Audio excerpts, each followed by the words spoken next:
After hours of negotiations, European leaders in Brussels have agreed on a fresh funding lifeline for Ukraine. The European Union will provide a 90 billion euro loan, around $105 billion, to keep Ukraine's government and military running through 2026 and 2027. The agreement comes as Ukraine faces looming cash shortage and remains stuck between the complex peace talks. However, during the annual press conference in Moscow, Vladimir Putin said that the ball's in the West's and Kyiv's court to end the nearly 4-year war. Take a listen. It is entirely incorrect and unfounded to claim that we reject anything. The ball is entirely in the court of our Western opponents, primarily the leaders of the Kyiv regime, and in this case, first and foremost, their European sponsors. We are ready for both negotiations and a peaceful resolution to the conflict.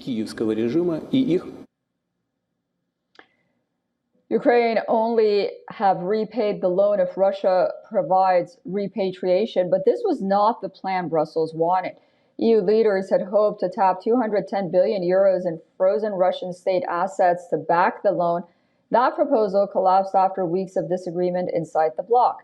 German Chancellor Friedrich Merz and European Commission President Ursula von der Leyen had backed it for months, aiming to secure Ukraine's expenses over those 2 years. But Belgium held firm against it, citing legal challenges from Russia, which has already launched lawsuits over the seizure.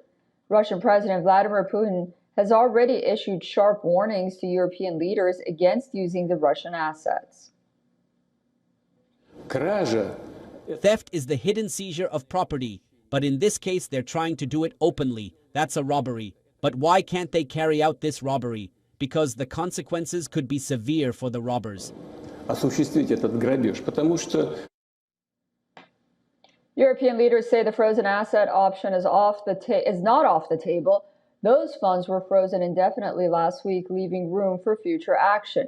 For now, Brussels is presenting the agreement as progress, even as divisions inside the bloc remain visible.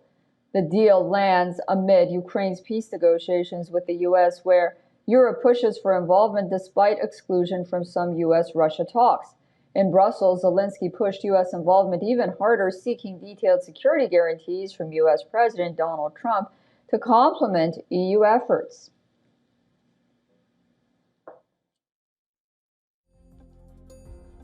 There's a question I still can't get an answer to. Not being able to get an answer doesn't mean someone doesn't want to respond. It's just that we haven't gotten to it yet. The question is about all the security guarantees. When you're not in NATO, but you have security guarantees like NATO states, some say that might even be better. I don't know. I am not going to judge.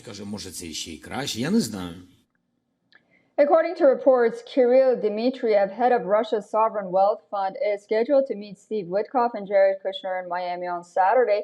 The talks will be aimed to discuss the U.S. proposed plan to end the war. For all the latest news, download the WION app and subscribe to our YouTube channel.